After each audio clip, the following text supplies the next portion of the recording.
What is your sense of how best we should characterize what's going on in Benue State and the rest of that north central region?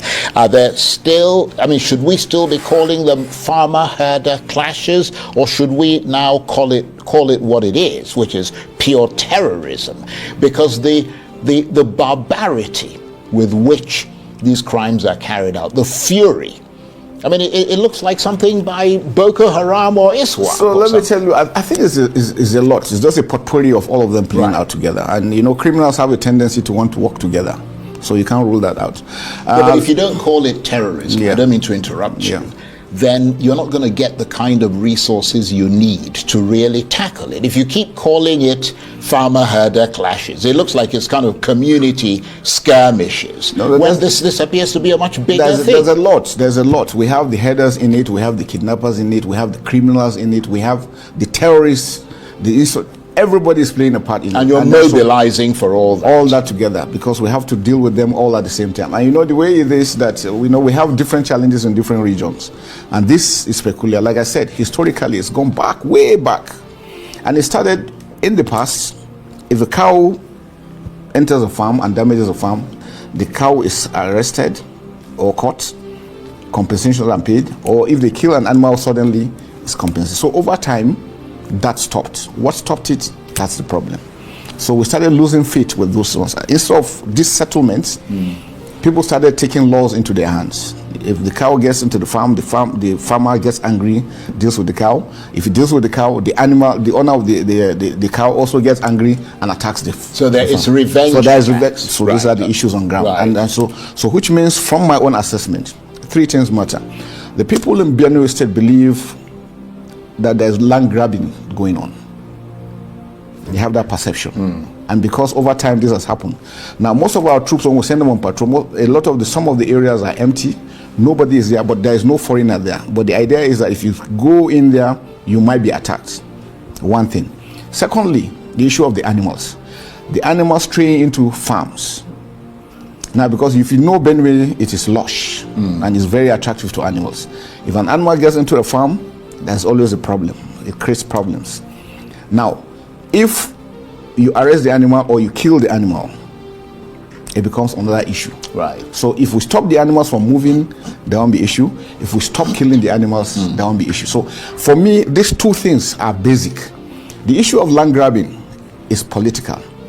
The government, state government particularly, need to really step in to ensure that we address and bring all the parties together. Right. Sit down and agree on this. And from henceforth, any acts that is conducted is acts of criminality. We can start dealing with that from then. And I think we'll have peace if we're able to do that.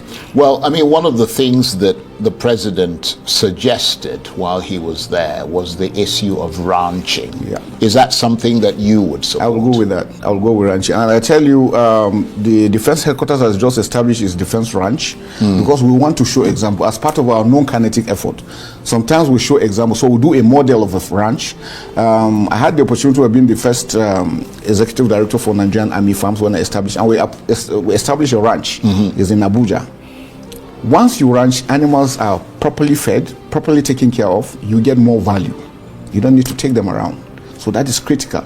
And so our example is, we think it is important that we get some farmland, federal government or through the livestock, we work together in partnership, we build model ramps so that people can see what the ranch looks like and the importance. And then secondly, you could also give opportunity for people to come and invest and build pastures, grassland, so to say, because the animals need this grass. So if you provide that and you stop them from moving around to enter into farms, this conflict will stop. And then gradually confidence, because as it is now, confidence has been lost. Both parties don't see eye to eye. And that's why it's critical that we must make them communicate. We must make them understand. And what is the decision on the ranching thing? Yeah. I think the Mr. President is going ahead now. No, it's going ahead. Mr. Because President mentioned, they started it. The former governor started it. No, but now we have the Minister of Livestock. Right. And the Mr. President called him there and gave him a directive. He wants it established. Okay. So we're also going to partner with him directly to ensure that it's done. Right. Well, that's a good start. Yeah. But of course, your problems go beyond Benue State, don't they? According to the latest figures released by the security and intelligence firm Beacon Consulting, which you probably heard of, About 1,098 people have been killed in Benue State since President Tinubu came to office 2 years ago. That is a staggering number of people. In any other country, I mean, if one person in the UK is killed, the entire security apparatus is called up. 1,800 people, 1,098 people, have been killed in Benue State since President Tinubu came to office 2 years ago. But even Borno State is even worse. It has seen 3,800 people killed in 2 years, followed by Katsina, Zamfara, and Benue State even comes fifth. And across the 36 states, 17,000 people have been killed. Are you horrified, as I am, by those incredibly high figures? For any death, even if there's just one person, even if it's just one life that is lost, but it's something not to feel about. General, that so many people can die in the space of 2 years? Well, like I said, once you have issues with law and order, people take to impunity. It is the impunity we're dealing with. People have no regard for life.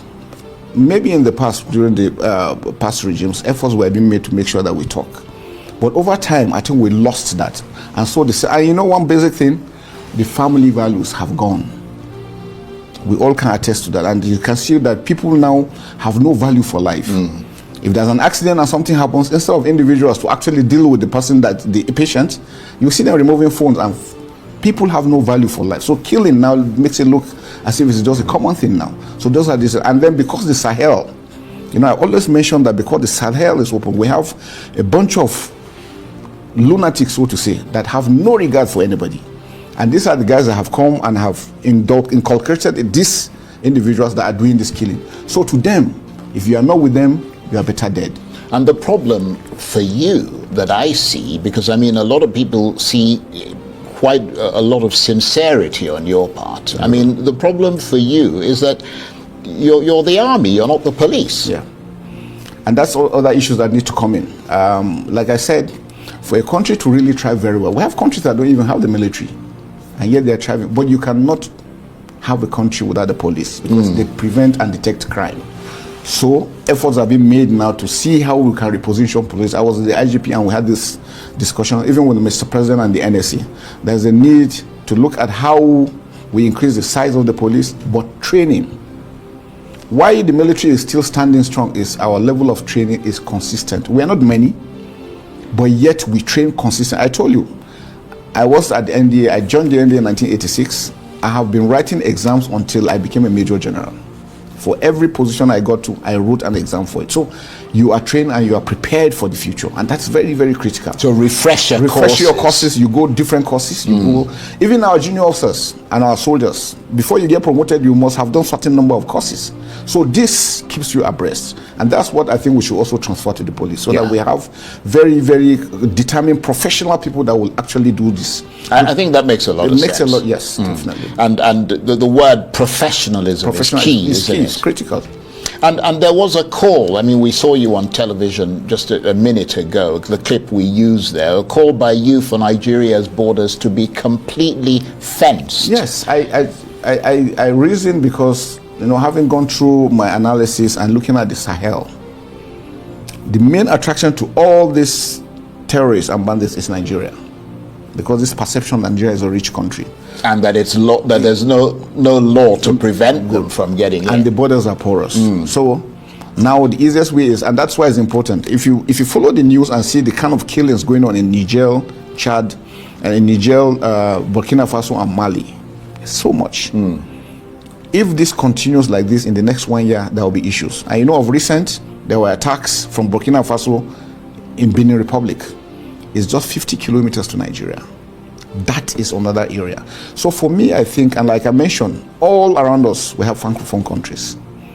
Our ideologies are not the same. For us to be secured, it is important.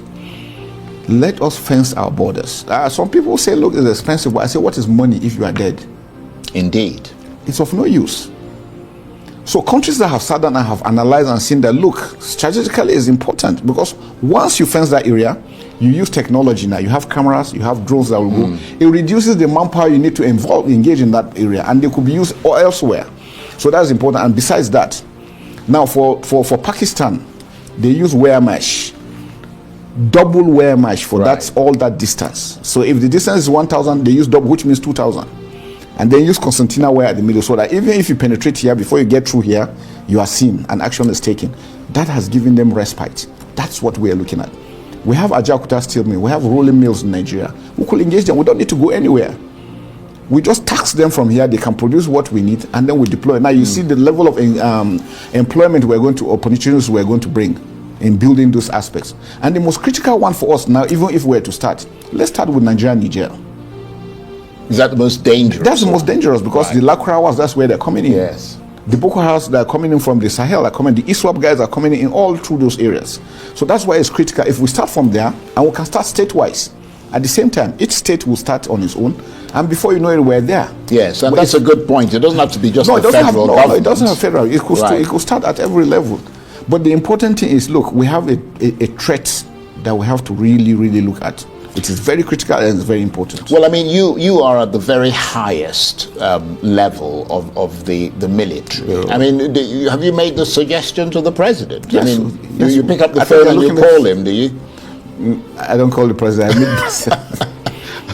You meet him in person. Yeah, definitely. Yes, because I mean, apart from the fact that, as you correctly identified, that it will be hugely expensive. Because I mean, in that video, people probably didn't see it, but you talked about the how long the borders are. I mean, you're talking about over 1,000 kilometers all around. And so you're looking at the whole of Nigeria is about 4,000. Yeah, 4,000 something kilometers. But again, you know, we have some each areas. Border has 1,000 something kilometers. You know, we have some areas that are riverine, so that's when you don't need to do that. You just need to maintain some patrol. So it's not all. But the important thing, we'll start with the most critical aspects. Right. And that's very critical for us. But what kind of reaction are you getting to that suggestion at the very highest level? I can tell you it's been very positive. I mean, I was amazed. I thought I was saying something that people were going to go crazy. But, you know, my soldiers down below called me and said, thank you, sir. That if it means cutting out our salaries to do that, well, we want that. Well, people are suggesting, based on what you said, that instead of cutting the salaries of the military, who we need, why don't they stop that Lagos to Calabar highway and put the money there? So that because I mean, what you're saying is critical. Yeah. No, well, I'm just trying to buttress the facts that even the soldiers down below think it is critical and it's important for us to do that. I've met people have sent to me, look, during my researches, I wrote about the borders. I talked to people about it, and people laughed at me and said it was impossible.